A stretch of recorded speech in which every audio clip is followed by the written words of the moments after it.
Well, hey everyone. Today I'm going to tell you about my first synthesizer, and the great news is I've still got it.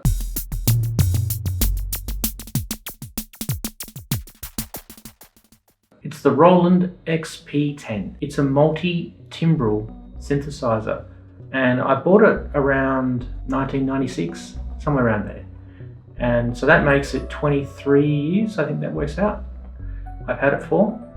Anyway, I pulled it out of the storage cupboard that I've got it in. Haven't used it for a long time.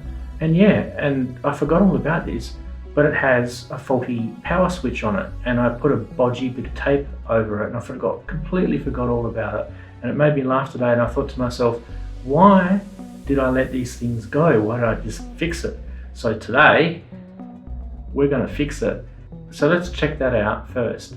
Okay, so you can see here I've got a bit of tape on it just to keep that button held down, and yeah, it just looks so dodgy. Don't know why I kept putting up with this. So I put a little bit of like a popsicle stick in there to sort of give it some strength, but it's just not holding. So I've opened her up and taken the tape off, and you can see there's the circuit board with the faulty switch, and this is the actual problem with it. When you click it in, it still clicks in, but it doesn't hold the actual circuit power. So let's have a quick look at the board while we've got it here anyway. You can see this is the XP10 main board, and I'm just gonna go really slowly as best as I can, just so you can have a look at the electronics in here. These are all digital packages here, ICs, and a whole bunch of circuits here, but it's quite standard for Roland's wave chips and memory chips and things like that.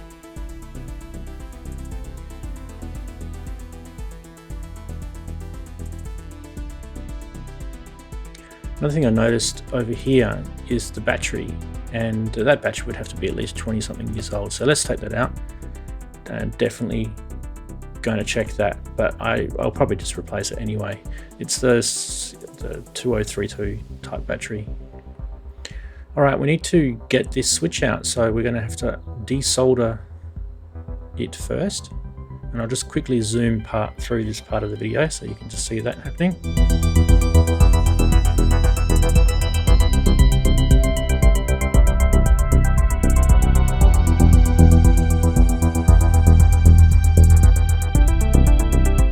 Okay, now let's see if we can take it out. Yeah, it just pops out like that. Beautiful. And there she is. There's the broken switch. All right, now let's just test that battery while we've got it here. Let's see what sort of voltage is left on it. Yeah, it's not bad. 3.08. There's the new switch. So we'll swap the little cap off the old one and put it on the new one. It's a little bit tight, but it popped on beautifully.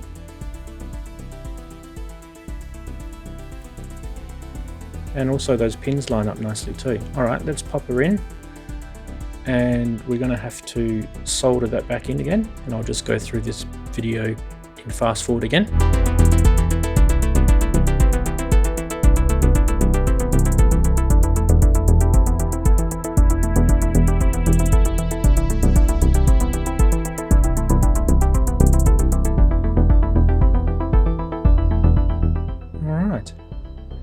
There's the switch. Let's pop the battery back in. Now, that's the old one. We don't want to put that one in. I've got a packet of new ones here. Energizer, that will do. Go with a brand that is not too bad for leakage. So that's the same battery. Let's just check to see what the new battery reads at, just for argument's sake. 3.23, so quite a lot more voltage in that. And hopefully this one lasts us another 20 years. So pop that in like that. It should just click in. There it goes. Okay, now we've got the board back in,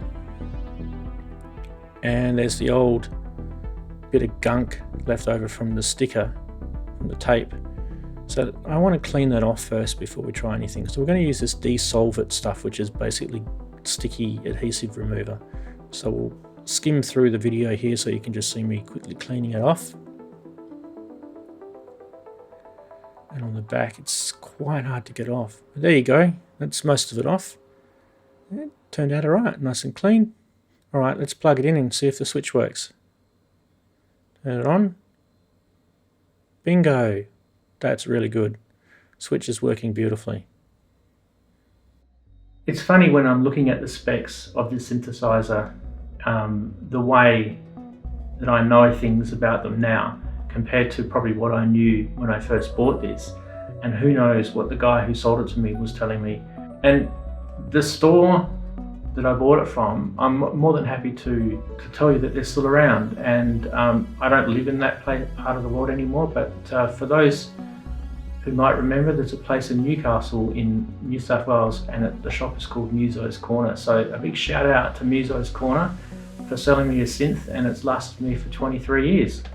Thumbs up guys, and I've still got it.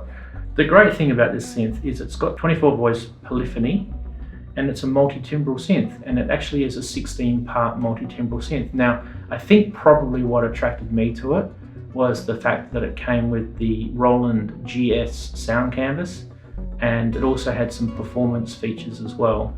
So it probably went straight into my MIDI interface. I think I was using Cakewalk at the time.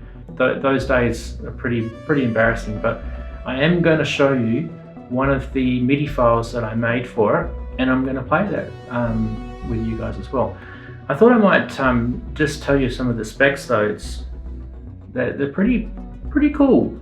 And when you think about it, this thing was pretty cheap. In those days for me, it was expensive because of what I was earning, but cheap in comparison to what other synths were selling at the time. So for me, it was about all I could afford, but definitely there were better things. Now the XP10 was probably the baby of the XP series that Roland were putting out. I think there was an XP50, might have even been a 60, and there was definitely an XP80, and I think one of them had a floppy drive in them, and I remember looking at that at the store thinking, wow, that would be amazing. But these things are all just romplers, and at the time the digital age was booming, so no one even gave a passing thought to buying an analog synth, and digital was the way to go.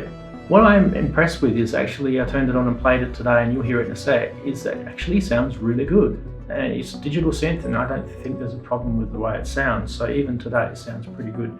Yeah, some of the patches are pretty cheesy, but you get that.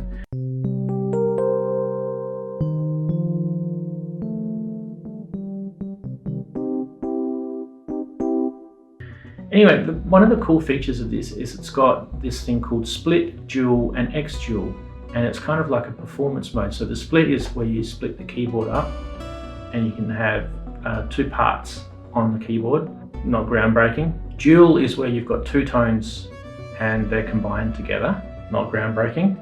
But this X dual one was actually a pretty cool feature. In fact, I think it was pretty groundbreaking for the time.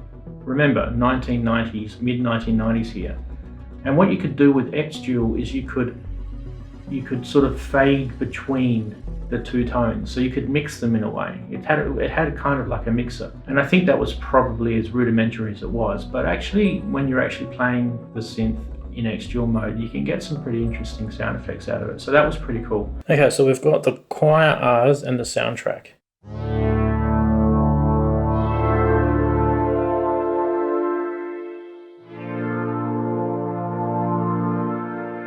This is the soundtrack by itself, but we can introduce the choir into this.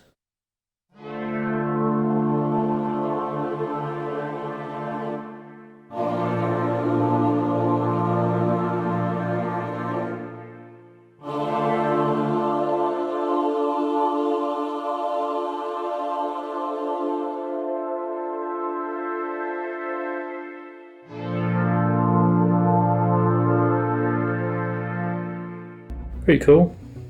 I think my favorite feature, you guys are going to know what my favorite feature was. It was definitely the arpeggiator. I love the arpeggiator in this, and actually it's got 30 different patterns. And the other benefit to the arpeggiator is it can be sent through MIDI out.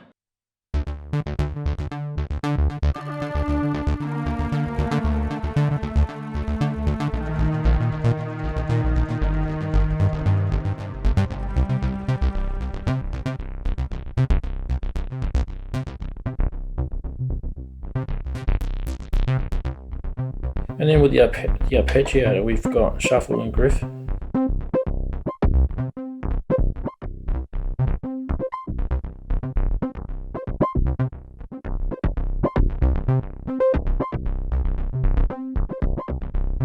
And then we've also got the edit menu where we can adjust it in here.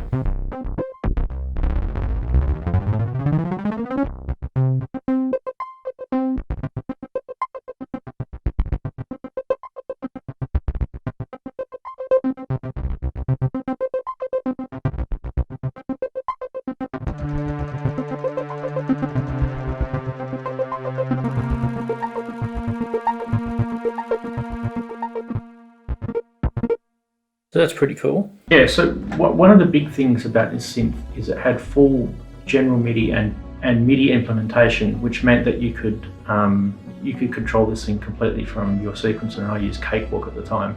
But it had the Roland GS sound canvas built into it as well, and that was actually pretty cool. There's a lot of people today who are almost becoming retro with this Roland sound canvas sound. So I'll go through some of them for you, you can check it out.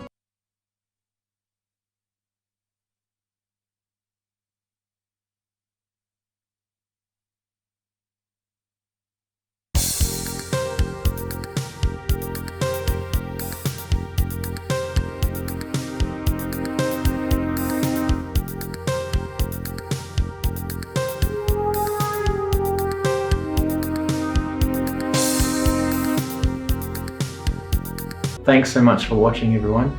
And hey, listen, it really gives me pleasure to share with you something personal. This was my first synth.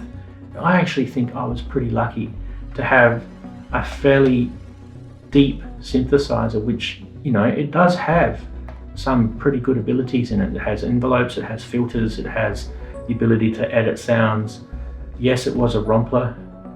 Yes, it probably sounds cheesy, but for me, in that particular part of my early beginning, my music career, or not even a career, my music hobby, it did me proud. And so anyway, please don't forget to subscribe.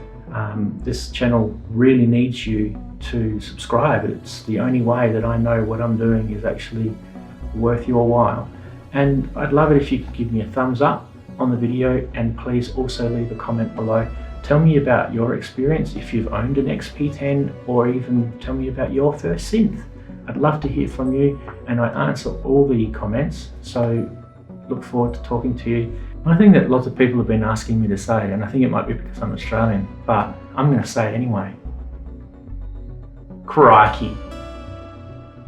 That's a good synth, mate. Catch you later.